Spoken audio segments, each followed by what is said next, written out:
Здравствуйте! Вы смотрите новости на телеканале ТУВА-24, в студии Александр Филатенко.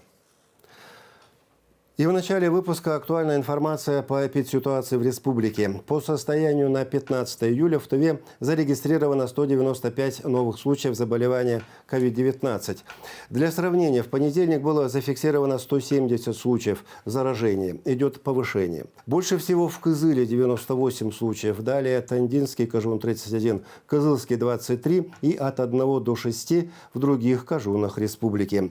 Среди заболевших 104 человека среднего возраста, 53 дети до 17 лет, 38 человек пенсионного возраста. Ситуация с коронавирусом серьезная. Введены дополнительные ограничения. Однако свадьбы все же проводятся, но очень узким семейным кругом и с соблюдением дистанции. Мы все понимаем, как не кстати полный локдаун, то есть изоляция, как в прошлом году. Уж лучше соблюдать правила. Наш корреспондент задал кызылчанам вопрос, нужен ли карантин республике. Имейте в виду дома, чтобы мы сидели, не выходили, карантин, да? Ой, нет, я против этого, да. А что нужно, как вы думаете, что нужно сделать для того, чтобы этого не было? Вакцинироваться вот нужно всем. Это уже 3-я волна, вакцина есть, лекарства все есть, пусть вакцинируются и никаких. А карантины не надо устраивать.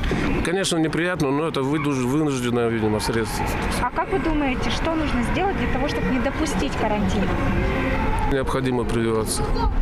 Мне кажется, сейчас это у нас самое такое оружие против коронавируса, это вот именно вакцинация. Чахольский Кажун реализует свой сельскохозяйственный потенциал. В селе Чахоль организовано производство молочной продукции и пластиковых бутылок. Развитие посевного хозяйства требует качественного зернохранилища и уже закуплено для него оборудование. Предприниматели, однако, нуждаются в помощи государства, чтобы довести дело до конца, рассказывает наш корреспондент. Производство сельхозпродукции является очень важным аспектом в экономике республики. В частности, сейчас мы находимся рядом с производством молочных продуктов и производством пластиковых бутылок. Вот продукты – это кефир, а это бутылки, которые здесь производят.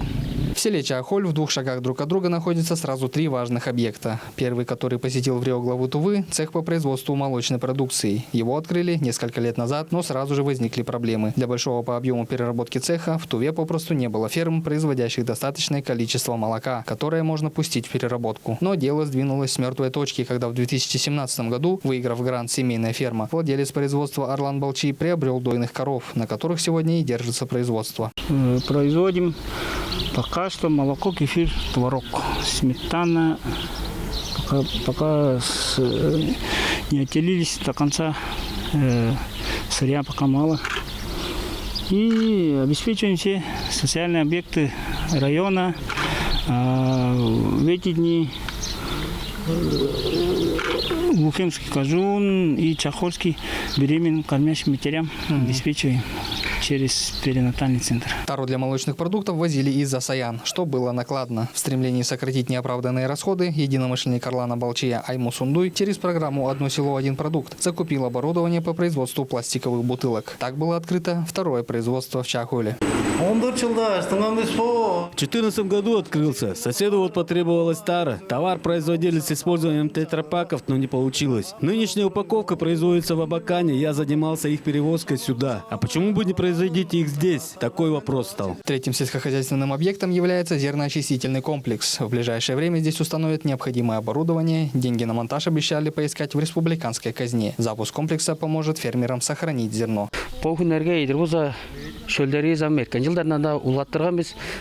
С каждым годом производство зерна увеличивается, соответственно, требуются иные способы хранения. Оборудование для этого нам необходимо, иначе вся продукция запреет. Это нужно не только нам, но и другим арадским хозяйствам. Конечно, встает вопрос продажи. Жителям республики хочется видеть на полках свое, местное и свежее, чтобы в каждом кажуне и в столице республики было свое молоко, сметана. Вкусные и экологически безопасные. И никаких засаянских концентрированных продуктов. Здесь они сбыт организовали на уровне местных бюджетных учреждений и торговых точек Кажуна.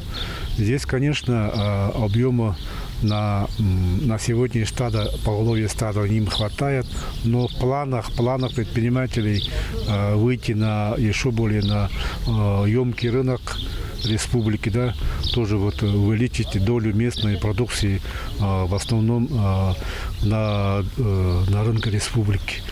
Вот задача такая, это хорошая задача, перспективная, поэтому вот задача министерства и правительства Республики Тыва вот именно дать поддержку именно такой цепочке.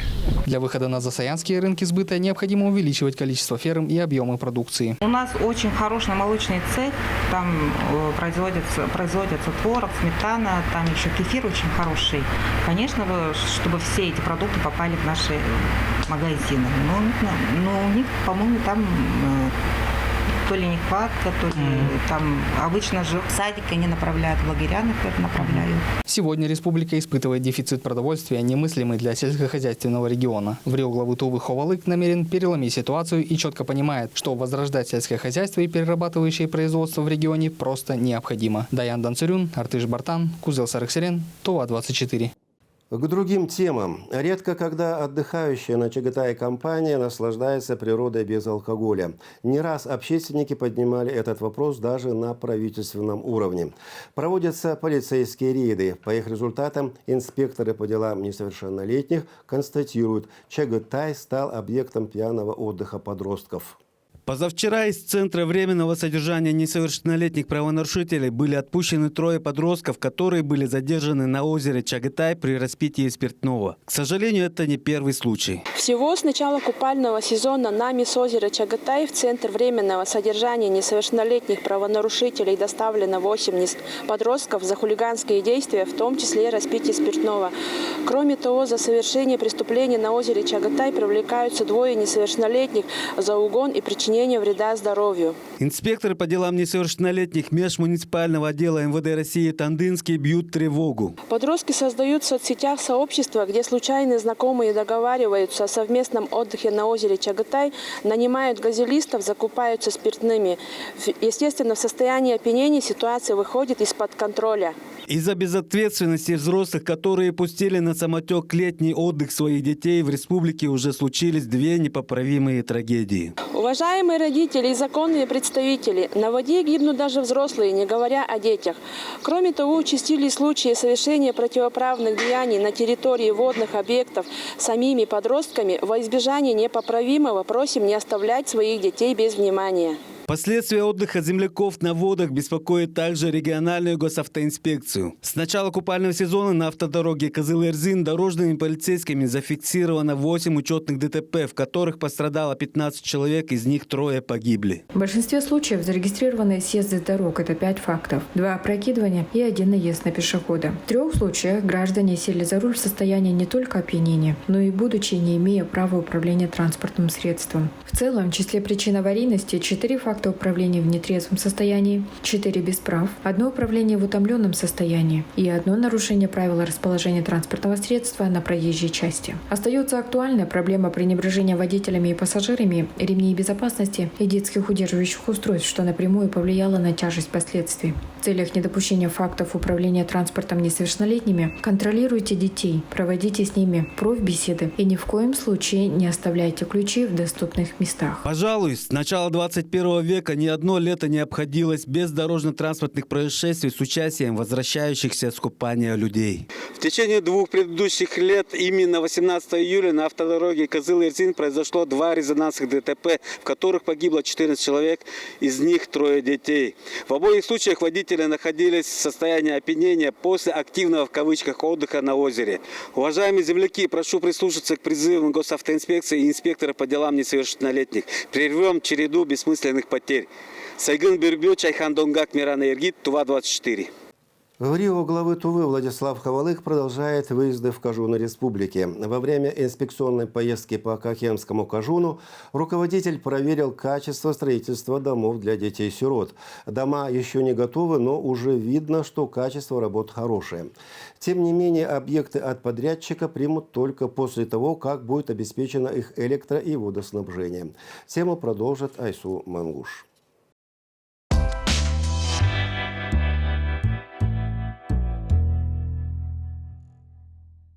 середине августа дети-сироты из села Сарысеп смогут заселиться в свои новенькие дома, в котором есть 9 соток огорода и отдельные котельные. Ну, по пожарным требованиям, я думаю, наоборот сделано все так, как должно быть, конечно. Да? Нежелательно. Вы говорите, всего 2 раза топить, да, не знаю, это. Есть автоматика, когда ты загружаешь там, да, потом уже там сколько-то времени. А здесь нам зимой же мы постоянно топим, да, заканчивается, теплый, да? Он теплый сам по себе, да, сам по себе теплый. То есть там не нужно будет сутками подкидывать этот уголь. Уже через месяц небольшим в Сарысепе будет сдано 40 новых домов для детей-сирот. Жилье типовое общей площадью в 47 квадратных метров с отдельной кочегаркой и участком под огород на 9 соток. Рядом с жильем обустроят 2 больших колодца. По требованию в Рио главы Тувы Владислава Ховалыга до сдачи под ключ ко всем домам подведут столбы электроснабжения. Заявка в энергосбытовую компанию уже подана. Бытовавшая ранее практика сдачи домов без света и воды прекращена. По воде здесь в начале и в конце, посередине улицы у нас водоколонки, скважины пробурены, электропитание будет подводиться у нас от ТВА-Энерго. Проблематика у нас это обеспечение электроснабжением данных домов. ТВА-Энерго предусмотрено комплекс мероприятий в виде поставки монтажа трансформатора. На сегодняшний момент порядка где-то 50% готово. Осталась только тонкая отделка, ну, так скажем, чистовая. Ну и все. А остальные все на подходе. Я думаю, успеем все сделать. Сейчас только остались отделочные работы и тонкие, детальные, это по электрике и по сантехническим работам. Все. Строительство можно было завершить в конце июня. Помешал паводок, который отрезал путь подвоза строительных материалов. Сейчас на стройке работают 5 единиц техники и около 100 строителей. Подрядчик обязался, что все дома будут готовы к заселению в августе текущего года. Айсу Монгуш, Чайхан Тунгак, Ангар Ожак, телеканал Тува-24.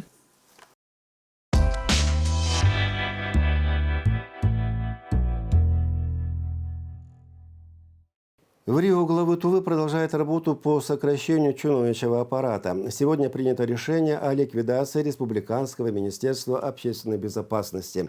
Оптимизация чиновничьего аппарата республики проходит по принципу эффективности исполнения задач. Упразднение министерства, которое фактически повторяет функции регионального МВД, повлечет экономию в пользу республиканской казны. Незаметно пролетело лето, где будут учиться ребятишки села Балгазин. Для всех школьников учебный год должен начаться своевременно и в нормальных условиях. Такую задачу перед региональным министерством образования поставил в Рио главы Тувы Владислав Ховалык. Однако напомним, что в марте текущего года Балгазинская школа была признана аварийной и по решению суда закрыта. Какой же выход из ситуации, когда до начала нового учебного года нас отделяет всего 1,5 месяца?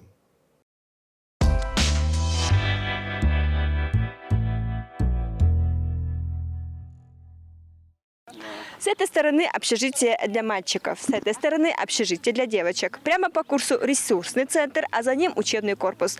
На территории сельскохозяйственного техникума в селе Балгазин есть 2 мастерские по переработке сельхозпродукции. То, что несущую стену при стройке в Балгазинской школе, что называется, повело, выяснилось в ходе прокурорской проверки еще в 2019 году. Стены укрепили стену с 2 сторон брусьями. Независимая экспертиза установила, что при условии периодических проверок основное здание школы использовать можно. Тем не менее, в марте этого года по решению Верховного суда Тувы школу закрыли. Около 600 школьников пришлось перевести в Тувинский агропромышленный техникум. Весной этого года судебные приставы закрыли здание нашей школы. Сейчас мы учимся в Тувинском агропромышленном техникуме, но стены были аварийными. Ну и потолок, в местах есть такие места. Мы благодарны, что нам уделяют внимание нашей проблеме. Но скоро будет начинать стройка новой школы. Поэтому спасибо. Потеснились, ужались, сработались с учителями школ. И даже совместно некоторые там мероприятия планируем и так далее.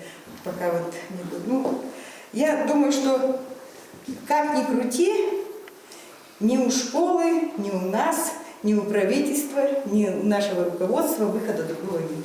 Первая смена техникум, вторая смена школы, третья смена школы.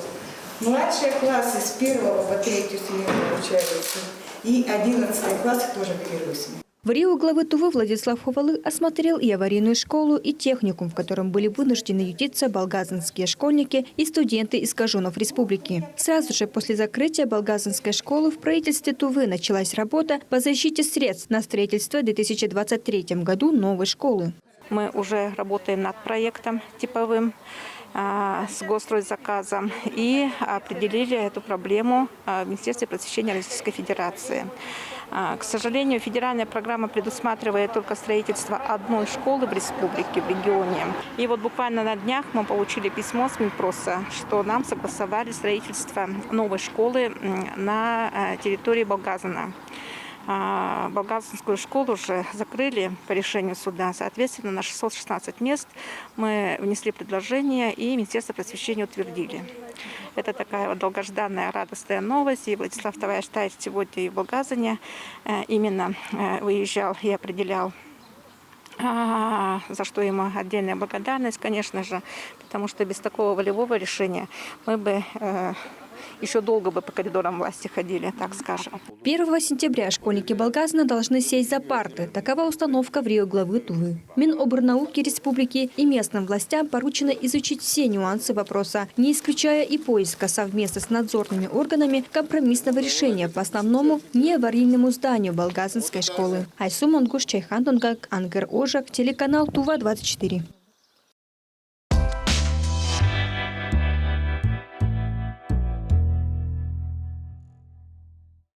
И еще о школах и их готовности, но уже в Чаохольском Кажуне. В Рио главы Тувы в рамках рабочего выезда посетил Ак-Дурукскую школу, находящуюся в аварийном состоянии, и среднюю школу села Чаохоль, где есть серьезный вопрос о возобновлении замороженного ремонта в одном из корпусов образовательного учреждения. Рассказывает Даян Дансюрюн. В рамках рабочего визита в Чаохоль временно исполняющий обязанности главы Тувы Владислав Ховалык посетил школы Кажуна. В первую очередь он побывал в Актурукской средней школе. На сегодня школа, построенная в далеком 1958 году, находится в ветхом состоянии. Тем не менее, здесь обучаются. Согласно заключению экспертизы, в школе старый фундамент, ветхие несущие конструкции и старые деревянные перекрытия. Министерство образования и Министерство сельского хозяйства рассмотрит возможность включения школы в комплексную программу развития сельских территорий. Хотите ли вы, чтобы дети в хорошей школе учились? Конечно, мы же все хотим, все так говорят. Все вот взрослые люди. Дети ваши учились? Учились, хорошо была школа раньше, старая школа. Сейчас они же все. Сейчас уже разрушается, ну, потихоньку, да? Разрушили все. Старые стали. Страшно стали даже. Хотите ли вы, чтобы вот, ну, дети вот вашего села теперь учились, ну, в обновленной? Конечно, хорошо, чтобы они выросли, чтобы в хорошем, светлом школе, там все обеспеченный был. Владислав Ховалык дал прямое поручение министру строительства республики сделать капитальный ремонт в школе, чтобы дети могли сесть за парты к началу учебного года. Так что здесь еще, не знаю, минимум, наверное, 4-5 лет пока и не будет решения о строительстве новой школы. Надо сделать, чтобы школа еще продержалась минимум 5 лет. В другой школе в селе Чаохоль иные проблемы. Здесь наблюдается нехватка мест для учебного процесса и для организации внеучебных занятий. На территории учреждения есть отдельный корпус, который бы отлично подошел для этих целей, но ремонт этого корпуса был приостановлен. А в 1993 году из-за аварии центральной отопительной системы, то есть котельной, она была заморожена. С этого года не проведен ремонт, то есть капитальный ремонт данной школы. В связи с пожаром в Штихемской школе часть денег были переведены туда. И с того времени наша школа стоит. не проведен, то есть ремонт. В республике существует немало школ, нуждающихся в ремонте, в том числе и капитальном. Многие из них признаны аварийными. Тем не менее, данная ситуация находится под пристальным вниманием правительства. По федеральной программе на капитальный ремонт только нынче Министерство просвещения нам отправили письмо с методическими рекомендациями. И мы тоже выбрали 61 школу, отправили Министерство просвещения по износу, по году строительства, в общем, по всем техническим характеристикам те школы, которые необходимо провести капитальный ремонт. Даян Дансюрюн, Артыш Бартан, Кузел Сарыксерен, ТУА-24. У меня на этом все. Следите за нашими новостями в группах телеканала ТУА-24 и в социальных сетях ВКонтакте, Инстаграм, Фейсбук, Ютуб. Берегите себя и своих близких. Я сделал прививку от коронавируса. А вы?